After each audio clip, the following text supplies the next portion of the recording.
श्रीमंत शाहू महाराज यांच्या प्रचारानिमित्त आमदार ऋतुराज पाटील यांनी करवीर तालुक्यातील उजळाईवाडी परिसराचा दौरा केला। यावेळी त्यांनी या परिसरातील विविध कॉलनीमध्ये प्रचार सभा घेऊन आणि नागरिकांशी थेट संपर्क साधून श्रीमंत शाहू महाराज यांना विजयी करण्याचं आवाहन केलं। उजळाईवाडी इथल्या पैलवान दादू चौगले नगरमधील यशस्विनी महिला मंडळ बचत गटाच्या कार्यालयाजवळ प्रचार सभा घेण्यात आली। यावेळी उजळाईवाडीचे सरपंच उत्तम आंबवडे यांनी श्रीमंत शाहू महाराज यांना मताधिक्य मिळवून देण्याची ग्वाही दिली। आमदार ऋतुराज पाटील यांनी यावेळी बोलताना विरोधकांकडून समाजामध्ये भेदभाव आणि दुरावा निर्माण करून द्वेष पसरवण्याचं काम सुरू आहे असा आरोप केला। विरोधक महागाई, बेरोजगारी आणि विकासावर बोलत नाहीत, ते विनाकारण टीका करत असल्याचं त्यांनी सांगितलं। यावेळी ग्रामपंचायत सदस्या सारिका माने, संदीप माने, प्रकाश पाटील, डी.जी. माने, शैलजा भोसले, माजी सरपंच काका पाटील, संपत दळवी, संभाजी जंगम यांच्यासह नागरिक उपस्थित होते। त्यानंतर हनुमान नगरमधील हनुमान मंदिरात सभा घेण्यात आली। या सभेत वैशाली चव्हाण यांनी मनोगत व्यक्त केलं।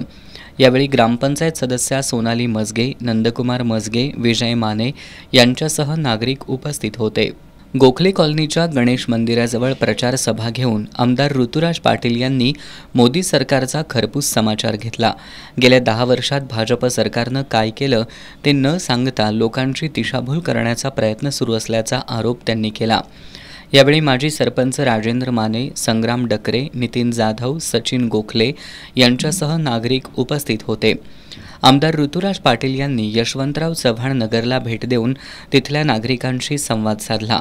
त्या ठिकाणी त्यांनी श्रीमंत छत्रपती शाहू महाराज यांना विजयी करण्याचं आवाहन यावेळी केलं। यावेळी NS देसाई यांनी मनोगत व्यक्त केलं। यावेळी MR पाटील, गजानन जाधव, रामगोंडा पाटील यांच्यासह नागरिक उपस्थित होते।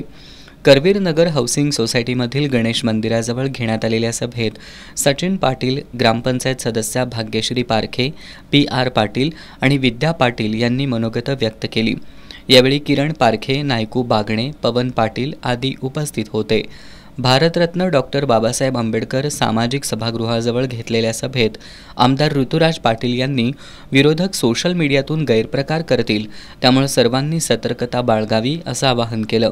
यावेळी ग्रामपंचायत सदस्य बुलगानीन कांबळे, अनिल कांबळे, गौतम कांबळे, विजय कांबळे यांच्यासह परिसरातील नागरिक उपस्थित होते। त्यानंतर गावठाण परिसरातील धनगर गल्लीजवळ सभा घेण्यात आली। या ठिकाणी डॉक्टर संदीप हजारे यांनी मनोगत व्यक्त केलं। यावेळी तंटामुक्त समितीचे अध्यक्ष नायकू बागणे, काकासो पाटील, बाबूराव हजारे, आनंदा जंगम, आनंदा स्वामी, प्रतीक स्वामी आदी उपस्थित होते। याचबरोबर आमदार ऋतुराज पाटील यांनी पसरीच्या नगर, श्रीराम कॉलनी आणि सायबर कॉलनी इथं भेटी देऊन तिथल्या नागरिकांशी संवाद साधला।